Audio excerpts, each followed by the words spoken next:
pleased with the response, especially in those first three quarters from last week to this week? Look, pleased with the response, but disappointed with the result. I thought we put ourselves in a winnable position.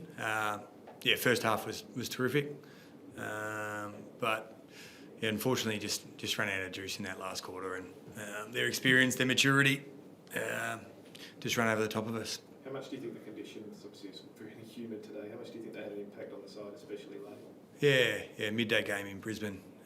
This time of the year is pretty tough, but ultimately both teams play in the same conditions, so we train in hot weather as well, so it is what it is. Baker's move into the midfield worked really well. Is that something we're going to see more of going into the future, or do you think he's going to go back to half-back at all? Yeah. So I thought Bakes played really well. Set the tone for us early. He's a little terrier, Bakes. So I thought we're really open with it, to be honest. Like I think I've spoken about, really don't know where our team will end up, and that's okay. We're going to explore some things and learn about some players, and we learnt about some today for sure, in a good way. And Bakes, I thought, he's one of our leaders, and I thought he stood up in that part of the ground, which was great to see. What was the sense you got from the players afterwards about what had happened? Because it was obviously, like you said, there was plenty of chances in the third to go ahead again. It looked like the Lions were just going to inevitably sort of surge ahead. Yeah, so third quarter was interesting, wasn't it? Like almost, I think, same scoring shots. We scored 6 points, they scored 4-3, so they had one more. But we just sort of gave them a few through the middle of the ground. Some big errors, like that's going to happen sometimes. We're learning, we're working. There'll be some errors in the game. Some of those were just reasonably big momentum shifts when those errors happened and they got the goals out the back. But we're just going to keep exploring that. We thought we had some pretty good looks. The players, they walked off the field. They were disappointed. They knew they'd given themselves a chance to win that game. But we played a pretty good opposition today. They didn't, we probably jumped them first quarter, but they're a mature group. They were never going to flinch, and they found a way to peg it back. So where did the improvement come from, Andrew? We saw what happened last week, and now you've given the Premiers as much as they can handle on their home ground. Ultimately, the big improvement today came around the source. Our method of the contest, that was the biggest improvement. Fell away late, as sort of most parts did in the last quarter, but we really went to work around that. We reviewed it strongly. Our players are proud. They were disappointed with how that showed up last week. So I thought some of our guys around that midfield, like Tim Kelly and Liam Baker, really redeemed himself in that space. Yeah, Bailey Williams came subbed out, unfortunately. Was that just cramp? Yeah. So, Paul Bugger is in a bit of a bad way with cramp. So, unfortunately, we tried to get him going again because we knew it was an important space for us. We were going to be short, pardon the pun, in that area if he had to go off. So, playing a second game of Archer in the ruck for full time was always going to be difficult. And unfortunately, he succumbed a bit in the last quarter as well. So, we had to try and shuffle a few things there, which, McInerney's played a lot of football and some experienced mids. They kind of got a hold of us in that space.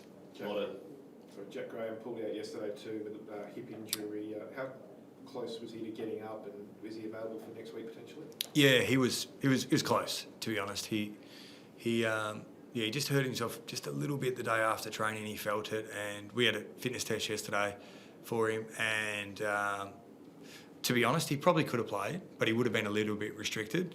And the way Jack plays, we need him to be able to really run.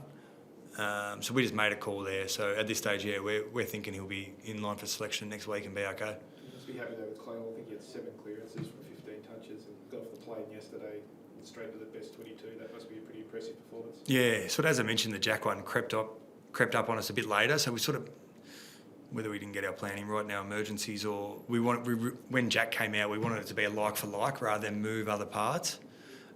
So Clay, I think it was his second or third game. It's not like he's mature, but he really handled it maturely. He flew over yesterday. I think he only got the call in the morning. He was planning to play waffle, but flew over, and I thought he performed strongly. That was good to see for a young player.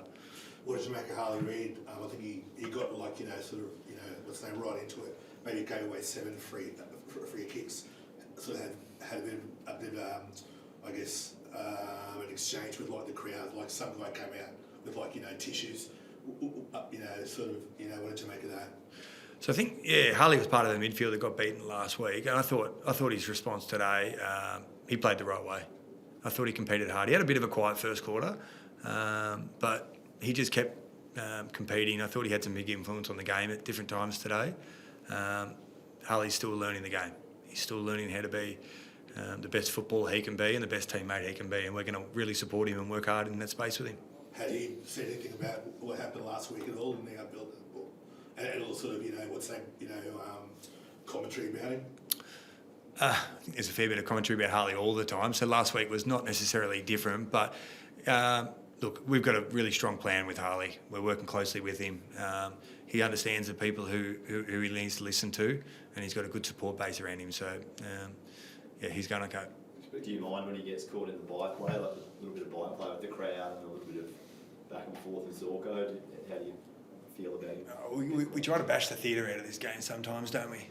Like, just, he's just having a bit of fun. Sometimes that's good for the game, I think.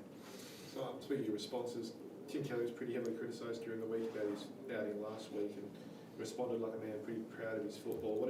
What did you say to him during the week, or was there anything special you had to do to try and help him, and what probably was a tough week for him? Tim's really experienced. He was disappointed with his performance last week.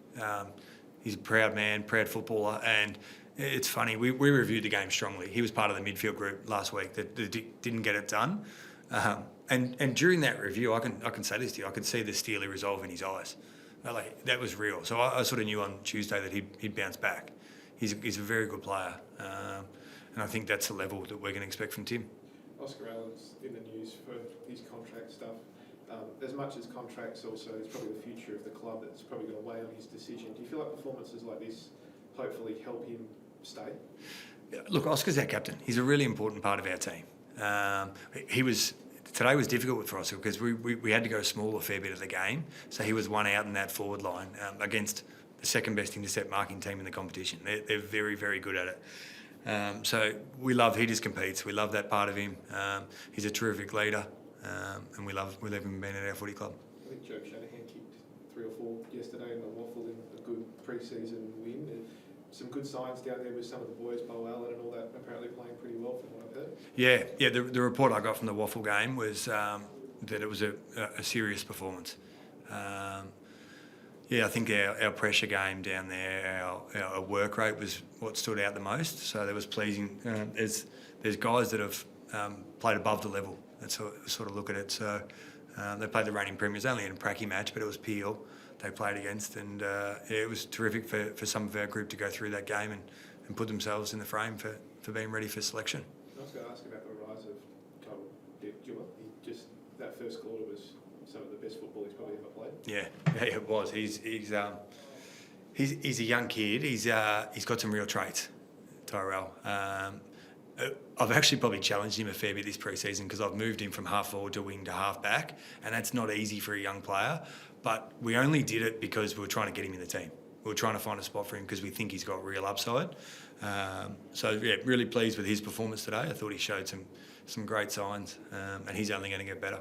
Given the conditions, do you have to modify the way you go about leading into the Derby? Because it was, like I said, it's pretty hot out there and pretty tough, and then obviously the biggest travel for you guys back in terms of flight. Yeah, well, look, I'm sure we'll have a really good plan around it. Matt Ennis has been doing this for a long time, and he leads our medical team. So, we'll set our week up, whatever it looks like, to perform next weekend. Are you slightly excited by your first Derby week? I spoke about it post-game to the players. I am really excited for it. I've got to make sure I say Derby, not Derby.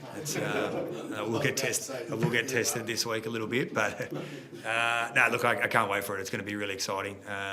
Hopefully all our supporters come out to the game and watch us play, and we can't wait to put on a performance that they'll be proud of.